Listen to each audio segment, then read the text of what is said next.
Today in the news, it's the best time to buy a mid-range GPU. Intel is about to give us some info and a major disappointment. What's up guys, I'm Snows and this is your boot sequence.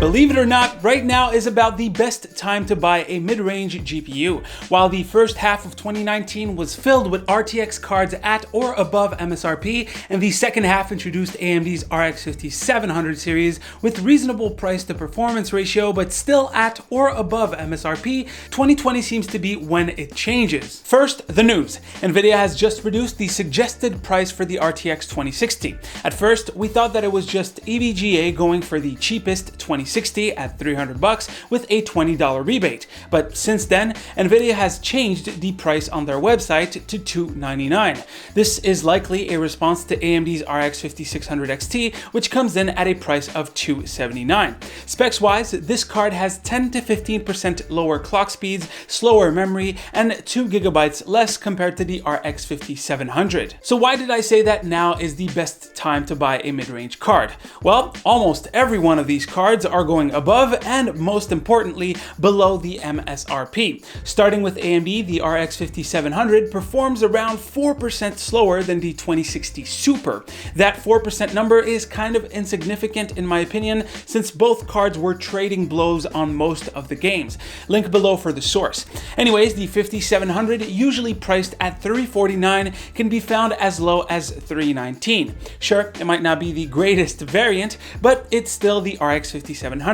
As for the 5700 XT, while the MSRP is at $399, it can be found for as low as $349. This card performs about 7 to 9% faster than the RTX 2060 Super.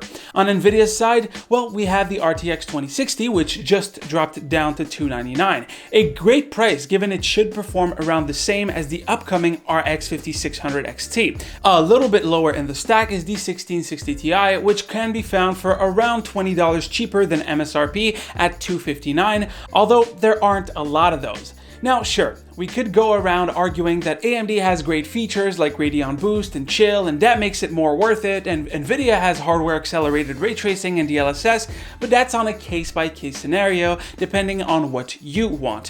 For example, I would pick a specific card just because 3 games come with it. Anyways, going lower or higher in the stack doesn't really make sense since I would consider those lower end or higher end GPUs. So yeah, right now is the best time to shop for a mid-range card. You could wait for Nvidia's 3000 series, but then you might want to wait for AMD's 6000 series, and you could get just stuck in that loop for a long time. If you're ready to buy, you got the info that you need. Moving on, but sticking to some GPU news, it looks like Intel will reveal some more information about their Xe architecture very soon. A GDC session for the company has been scheduled, and the talk will be providing a detailed tour of the hardware architecture behind Intel's upcoming GPUs, unveiling the structure behind its building blocks and their performance implications. Now, this is GDC, so this is going to be focused at, and I quote, game and game engine developers with an interest in graphics architecture and performance, as well as future-looking graphics algorithms. Seems to me like Intel will talk about the obvious first, the actual chip, core configuration, etc., etc. But they will also talk a whole lot about one API.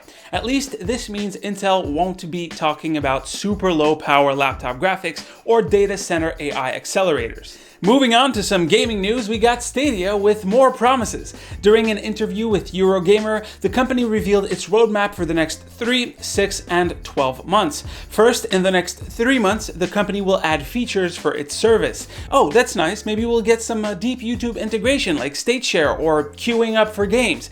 Wrong. What they mean is that you will have 4K support on PC, support for more phones, and more assistant features when playing on the web. Oh, and you'll also be able to play with the Stadia controller wirelessly on your PC. You know, the thing that you expected at launch for a service that isn't a beta. Anyways, in the next 6 months, Stadia also promises 10 timed exclusives on the platform. Timed exclusive meaning that you're going to have to wait before being able to buy it on other platforms. Thankfully, Cyberpunk 2077 has been delayed to September, so it is not part of these 10, or at least I hope not.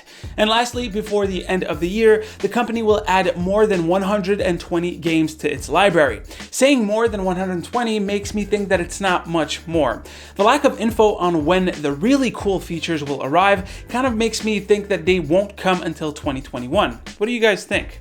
Anyways, guys, that is pretty much it for the news today. Hopefully you've enjoyed. If you got any questions or comments, you can leave them down below. As usual, you can click right here to see the latest video right here. Subscribe to the channel. Stay frosty, my dudes, and I'll see you on the next one. Take care.